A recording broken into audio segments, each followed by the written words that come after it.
Hello दोस्तों, आज के इस वीडियो में आप देखेंगे एक्सरसाइज 12.2 की क्वेश्चन नंबर 7 का सॉल्यूशन। और इस क्वेश्चन में आपको दिया गया है अ cord of a circle of radius 12 centimetre subtends an angle of 120 degree at the centre. एक सर्कल जिसका रेडियस 12 सेंटीमीटर है का एक कॉर्ड है जो कि सर्कल के सेंटर पर 120 डिग्री एंगल बनाता है। Find the area of the corresponding segment of the circle.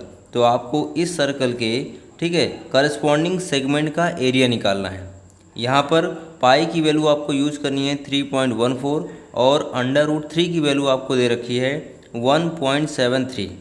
तो सबसे पहले हमें एक सर्कल बनाना पड़ेगा। तो ये हो गया हमारा एक सर्कल जिसका सेंटर हम मान लेते हैं ओ। ये एक सर्कल हो गया जिसका सेंटर माना गया ओ। और इस सर्कल में एक कॉर्ड आपको बनाना पड़ेगा।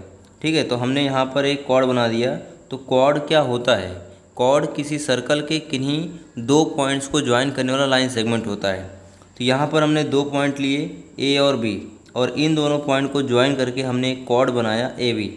अब इस कॉर्ड के थ्रू सेंटर ओ पर 120 डिग्री एंगल बनाया जा रहा है। तो उसके लिए हमें ओ को ए से और ओ को बी से ज्वाइन करना पड़ेगा। तो हमने ओ से ए को और ओ से बी को ज्वाइन कर दिया। अब यहाँ पर सेंटर पर जो एंगल बन रहा है ए ओ बी वो दिया गया है आपको 120 डिग्री। तो आपको क्या फाइंड करना है? तो आपको करस्पॉन्डिंग सेगमेंट का एरिया निकालना है। और सेगमेंट क्या होता है? तो जो सर्कल का कॉर्ड होता है वो सर्कल को दो पार्ट में डिवाइड करता है और इन पार्ट्स को हम सेगमेंट बोलते हैं। तो यहाँ पर जो कॉर्ड ए बी है वो सर्कल को दो पार्ट में डिवाइड कर रहा है। ये हो गया आपका लार्जर पोर्शन और ये हो गया स्मॉलर पोर्शन। तो ये जो आपका छोटा वाला पार्ट है इसको हम बोलते हैं माइनर सेगमेंट। तो आपको इसी माइनर सेगमेंट का एरिया फाइंड करना है। और इसके लिए आपको सेक्टर ओ ए, यहाँ पर एक पॉइंट हम मान लेते हैं पी। तो उसके लिए आपको sector O A P B के एरिया में से इस ट्रायंगल का एरिया माइनस करना पड़ेगा। और यहाँ पर आपको जो रेडियस इसका दिया गया वो दिया गया है 12 सेंटीमीटर। तो ओ ए और ओ बी की लेंथ हो जाएगी 12 सेंटीमीटर। समझ में आ रहा है? तो आपको इस सेक्टर का एरिया निकालने में कोई दिक्कत नहीं होगी, लेकिन जो प्रॉब्लम होगी आपको वो इस ट्रायंगल का एरिया फाइंड करने में होगी, क्योंकि यहाँ पर जो आपको ट्रायंगल दिया गया है वो क्लासीफाई नहीं है कि किस टाइप का ट्रायंगल है। तो पहले आपको ये कंफर्म करना पड़ेगा कि जो ट्रायंगल ओ ए बी है वो किस टाइप का ट्रायंगल है। तो यहाँ पर आपको दिया गया है साइड्स इसकी ओ ए और ओ बी इक्वल है। तो ये एक आइसोसेलेस ट्रायंगल हो सकता है और इसमें जो एंगल ए ओ बी दिया गया है वो 120 डिग्री है। और हमें पता है कि किसी आइसोसेलेस ट्रायंगल में इक्वल साइड्स के जो अपोजिट एंगल होते हैं वो इक्वल होते हैं। तो ओ ए के जो अपोजिट में एंगल है वो है ओ बी ए। ये एंगल, और ओ बी के जो अपोजिट में एंगल है वो है ये वाला। इसका नाम है ओ ए बी। तो ये दोनों एंगल्स आपस में इक्वल होंगे। ये अकेला 120 है। तो इन दोनों की वैल्यू कितनी हो सकती है? मैक्सिमम इन दोनों का जो सम होगा वो 60 डिग्री हो सकता है, क्योंकि तीनों एंगल्स का सम होता है 180 डिग्री।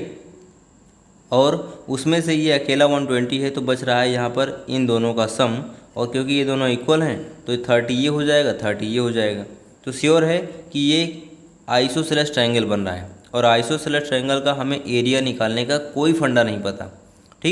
लेकिन अगर हम इसके सेंटर ओ से, सर्कल के सेंटर ओ से इस कॉर्ड पर अगर हम एक परपेंडिकुलर ड्रॉ कर दें, इसका नाम हमने रख दिया ओ एल। ये एक परपेंडिकुलर हो गया ओ एल। अब ये जो परपेंडिकुलर होगा अगर हमें इसकी लेंथ पता चल जाए और इस बेस का लेंथ पता चल जाए तो हम 1/2 बेस इंटू हाइट वाले फार्मूले से इस ट्रायंगल का एरिया निकाल सकते हैं। जैसा कि यहाँ पर आपको देखने को मिल रहा होगा कि जो आपका परपेंडिकुलर ओ एल है वो इस ट्रायंगल ओ ए बी को दो पार्ट में डिवाइड कर रहा है। पहला ओ ए एल और दूसरा हो गया ओ बी एल। अब ये दोनों ट्रायंगल कॉन्ग्रेंट होंगे। कैसे कॉन्ग्रेंट होंगे? ध्यान दीजिएगा, क्योंकि यहाँ पर जो ओ एल है वो ए बी पर परपेंडिकुलर है। तो यहाँ पर कितना एंगल बनेगा? 90 डिग्री बनेगा, और इसके इधर भी 90 डिग्री बनेगा। तो इन दोनों ट्रायंगल के ये एंगल्स इक्वल बन गए। और इन दोनों ट्रायंगल में ओ ए और ओ बी इक्वल है। और उसके बाद आप देखोगे कि जो ओ एल है वो कॉर्ड ए बी को बाइसेक्ट करेगा, क्योंकि हमने एक थ्योरम क्लास 9th में पढ़ी थी कि सेंटर से किसी कॉर्ड पर जो ड्रॉ किया गया परपेंडिकुलर होता है वो कॉर्ड को बाइसेक्ट कर देता है। तो ओ एल ए बी को बाइसेक्ट करेगा, इसका मतलब ये है कि ए एल और एल बी की लेंथ इक्वल हो जाएगी। ठीक है, ए एल और एल बी की लेंथ इक्वल हो जाएगी। ठीक, तो यहाँ पर हमने ये देखा कि ये दोनों एंगल 90-90 हो गए, ये दोनों साइड्स इक्वल हो गई और ए एल और एल बी भी इक्वल हो गया। तो राइट एंगल है और इसके सामने वाली जो साइड होती है उसको हाइपोटेनस बोलते हैं। तो इसका दोनों का राइट एंगल एक एक एंगल हो गया और इनके हाइपोटेनस इक्वल हैं और एक साइड इक्वल है। तो आरएचएस प्रॉपर्टी से ये दोनों ट्रायंगल कॉन्ग्रेंट हो जाएंगे। तो अगर ये दोनों ट्रायंगल कॉन्ग्रेंट हैं तो इसका ये वाला जो एंगल देख रहे हो ये ए ओ एल, ये वाला एंगल और ये वाला एंगल इक्वल होगा। तो अगर पूरा 120 है तो ये वाला, ठीक है, उसका आधा हो जाएगा, मतलब ये 60 ये हो जाएगा और 60 ये हो जाएगा। तो दोनों मिलकर 120 एंगल बनाएगा। तो ये हो गया पूरा स्ट्रक्चर हमारा। तो इसको हमें स्टार्टिंग से करना पड़ेगा। तो सबसे पहले जो हमें यहाँ पर दिया गया है उसको हम अपने सोल्यूशन में मेंशन कर लेते हैं। तो यहाँ पर लिखेंगे, ठीक है, गिवन क्या हमें दिया गया है, तो हमें दिया गया है गिवन, ठीक है, रेडियस आपको दिया गया है तो आप लिखेंगे रेडियस ऑफ सर्कल, और सर्कल के रेडियस को हम स्मॉल आर से रिप्रेजेंट करते हैं और ये दिया गया है हमें 12 सेंटीमीटर। और इसमें जो सेंटर एंगल है वो दिया गया है 120 डिग्री। यहाँ पर आप लिखोगे सेंटर एंगल, और सेंटर एंगल को हम थीटा से रिप्रेजेंट करते हैं और ये हो जाएगा 120 डिग्री। अब हम क्या करेंगे कि सेंटर ओ से इसके कॉर्ड ए बी पर एक परपेंडिकुलर ओ एल ड्रॉ करेंगे। ठीक है, तो यहाँ पर आप कह सकते हो कि ड्रॉ, समझिएगा, draw O L perpendicular to A B. अब ये जो परपेंडिकुलर ओ एल है ये ए बी को बाइसेक्ट कर देगा, तो ए एल और एल बी की लेंथ इक्वल हो जाएगी। तो आप लिख सकते हो therefore A L equals to L B equals to half of A B. ठीक है, इतना हमने कर लिया। और यहाँ पर ये दो एंगल्स जो आपको दिख रहे होंगे, ये वाला और ये वाला, ये दोनों 60-60 हो जाएगा। तो आप ऐसे ले सकते हो also angle A O L equals to angle B O L equals to कितना हो जाएगा, 60 डिग्री हो जाएगा। ठीक है, अब हमें देखिए हमें क्या निकालना है, हमें ये परपेंडिकुलर ओ एल की लेंथ निकालनी है और साइड ए बी की लेंथ निकालनी है। तो आप एक काम करिए, ये आपका जो ट्रायंगल दिख रहा है वो एक राइट ट्रायंगल है और राइट ट्रायंगल में हमें ये एंगल दिया गया है 60 डिग्री। ठीक है, ये वाला जो एंगल है वो हमें दिया गया है 60 डिग्री। ठीक है, तो ये एंगल के रेस्पेक्ट में अगर हम यहाँ पर ट्रिग्नोमेट्रिक रेशियो यूज करते हैं तो इस एंगल के लिए इस एंगल की जो सामने वाली साइड होगी वो परपेंडिकुलर मानी जाएगी। ठीक है, तो ये हो गया परपेंडिकुलर और इसको हम बेस कहेंगे। तो परपेंडिकुलर और बेस का रेशियो में निकालना है। ठीक है, उसमें से अगर हमें एक भी पता चल जाता है तो दूसरा हम ऑटोमेटिकली निकाल सकते हैं, लेकिन इन दोनों में से किसी की लेंथ हमें नहीं पता। तो हम क्या करेंगे कि इसमें से ए एल का लेंथ ले लेंगे और जो हमें एक पता है उसकी लेंथ ले लेंगे। तो ये हो गई हाइपोटेनस और ये हो गया परपेंडिकुलर, और परपेंडिकुलर हाइपोटेनस का रेशियो लेकर, ठीक है, हम इस ए एल की लेंथ निकाल सकते हैं। समझ में आ रहा है? तो यहाँ पर हम लिखेंगे in right triangle O A L. ठीक है, ध्यान दीजिएगा, in right triangle O A L. ठीक है, और इस राइट ट्रायंगल में ये जो आपका एंगल दिया गया है वो 60 डिग्री है।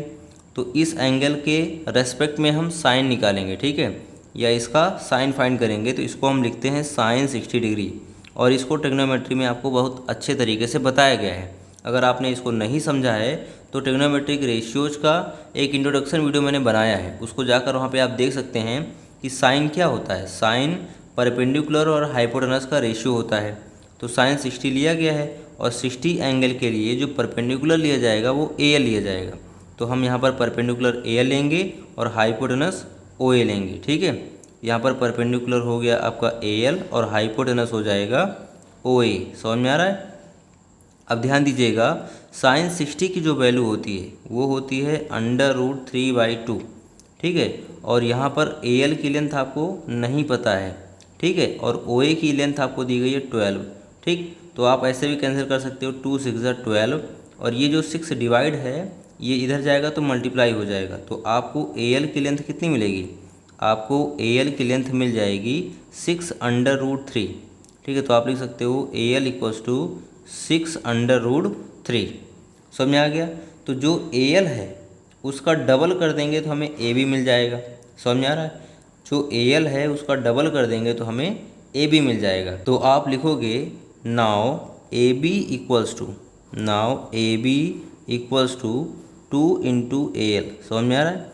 अब यहाँ पर आपको क्या दिया गया, 2 इंटू AL की लेंथ आपको दी गई है यहाँ पर 6√3। ठीक है, यहाँ पर आपको AL की लेंथ दी गई है 6√3। तो यहाँ पर आप कर सकते हो 2 इंटू 6√3 और 6 में 2 का मल्टीप्लाई करेंगे तो हो जाएगा 12√3। मतलब जो हमें बेस निकालना था वो मिल गया 12√3। अब हम इसका परपेंडिकुलर OL भी फाइंड कर सकते हैं, लेकिन इस बार आप AL और OL का रेशियो ले लीजिए। तो ये आपका परपेंडिकुलर है AL और OL आपका बेस हो गया, तो परपेंडिकुलर और बेस का रेशियो होता है 10। ठीक है, तो यहाँ पर एंगल आपका 60 डिग्री है, तो इन दोनों साइड्स के रेशियो को हम लिखेंगे 10 60 डिग्री। समझ में आ रहा है। तो यहाँ पर लिखेंगे अगेन 10 60 डिग्री इक्वल्स टू, ध्यान दीजिएगा 10 60 degree equals to perpendicular upon base होता है। तो यहाँ पर इस 60 डिग्री के एंगल के लिए जो परपेंडिकुलर लिया जाएगा वो AL लिया जाएगा और बेस OL लिया जाएगा। ठीक है, तो यहाँ पर आप लिखोगे AL अपॉन OL।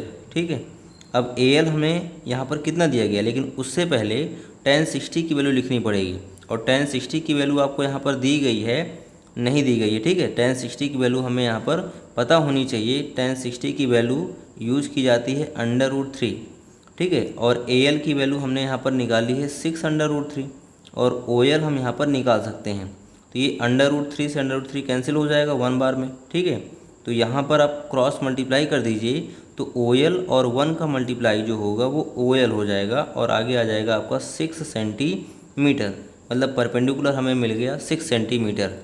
अब हम इस सेगमेंट का एरिया ईजिली फाइंड कर सकते हैं और उसके लिए हमें सेक्टर OAPB के एरिया में से इस ट्रायंगल का एरिया माइनस करना पड़ेगा। ठीक है, समझ में आ रही बात। तो यहाँ पर आप लिखेंगे नाउ एरिया ऑफ, थोड़ा सा मैं इसको डायरेक्टली कर रहा हूँ, now area of segment, segment का नाम होगा APB। ठीक है, तो लिखेंगे area of segment APB equals to area of sector. तो यहाँ पर एरिया ऑफ सेक्टर को डायरेक्टली लिख दे रहा हूँ, एरिया ऑफ OAPB और इससे माइनस कर देंगे एरिया ऑफ ट्रायंगल OAB। समझ में आ रहा है। तो यहाँ पर सेक्टर का एरिया निकालते हैं हम πr² divide by 360 into theta से, और एरिया ऑफ जो ट्रायंगल OAB है उसमें बेस हम यूज करेंगे AB और परपेंडिकुलर यूज करेंगे। ठीक है, OL, परपेंडिकुलर को हम हाइट भी बोलते हैं। तो ट्रायंगल का एरिया होता है 1/2 बेस इंटू हाइट। तो 1/2 बेस इंटू हाइट, मैं यहाँ पे फॉर्मूले लिख दे रहा हूँ। ठीक है, अब पाई की वैल्यू यहाँ पर आपको यूज करना है 3.14। ठीक है, तो यहाँ पर हम पाई की वैल्यू यूज करेंगे 3.14 और R रेडियस होता है और रेडियस आपको यहाँ पर दिया गया है 12। ठीक है, यहाँ पर रेडियस का स्क्वायर करना है, सो आप कर सकते हो 12 का स्क्वायर। ठीक है, टोटल डिवाइड बाई 360 डिग्री और यहाँ पर थीटा सेंटर एंगल होता है और सेंटर एंगल आपको दिया गया है 120 माइनस 1/2 बेस, तो बेस AB है। ठीक है, तो AB की लेंथ हमने यहाँ पर फाइंड कर दी है, यहाँ पे AL निकाला है और यहाँ पर AB की लेंथ निकाली है 12√3। ठीक है, तो यहाँ पर हम लिखेंगे 12√3 और हाइट की वैल्यू, मतलब हाइट यहाँ पर क्या दिया गया है, OL दिया गया है और OL की लेंथ हमने कितनी फाइंड की है, ध्यान दीजिएगा, OL की लेंथ हमने निकाली है 6। तो यहाँ पर मल्टीप्लाई कर देंगे 6 से, 2 से इसको कट कर सकते हैं तो 2 6 12। ठीक है, अब क्या करेंगे 3.14 में मल्टीप्लाई करेंगे 12 का स्क्वायर और 12 का स्क्वायर होता है 144। समझ में आ रहा है ना।